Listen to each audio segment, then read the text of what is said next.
The family of a Fort Wayne man is looking for answers after they say he was detained by Immigration and Customs Enforcement when re-entering the country over a month ago. They've been trying to get him released without any luck, and 21 Alive reporter Eddie Rexidler has that story. Paramjit Singh is in ICE custody after being arrested at Chicago O'Hare Airport on July 30th. His family and attorneys say this never should have happened. It's been so tough on our family. Paramjit Singh has lived in the United States for over 30 years after immigrating from India. He holds a green card and has children born in the U.S. Now his family is worried he isn't coming home. He was at the airport facility for about a week, for 5 days. And that's when they take him to the ER because he got really sick over there. Singh, who owns a couple gas stations in Fort Wayne, is also suffering from a brain tumor and a heart condition. They didn't even tell us that happened until we got the bill at home. He was transferred to an Indiana detention center where he spent the following weeks. Ultimately, the judge decided that he is eligible for bond and release and granted a bond. But attorney Luis Angeles says DHS and ICE are bending the rules to keep people like his client detained.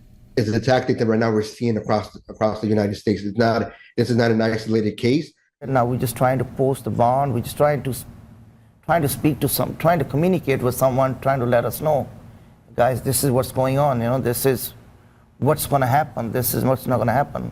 We're lost. We can't get anywhere with them. Angeles says an appeal filed on Friday has blocked the family's attempts to get him out, and that authorities have now moved Singh to a detention center in Kentucky. It has been very difficult to have a legal call with my client just because he's being moved without even notifying us. He says the next step is to take the case to a federal court.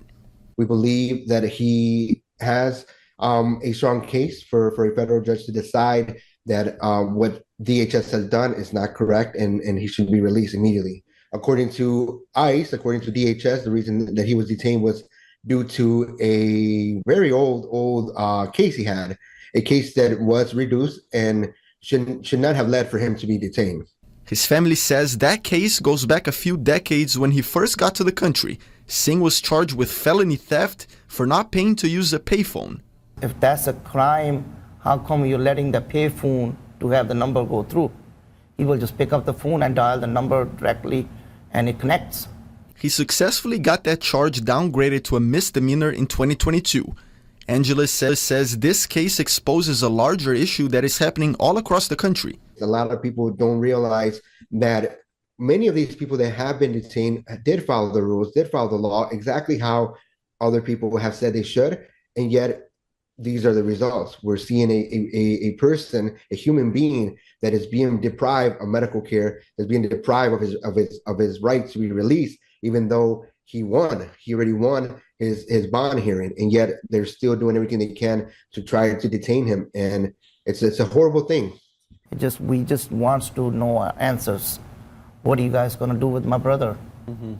I mean, we want him out. That's like I said, it's really emotional on our family right now. And we have been in communication with the DHS spokesperson since last week, but they have failed to provide us with any information at this point, despite us providing them with the information they requested. Reporting in studio, Eddie Rexidler, 21 Alive News.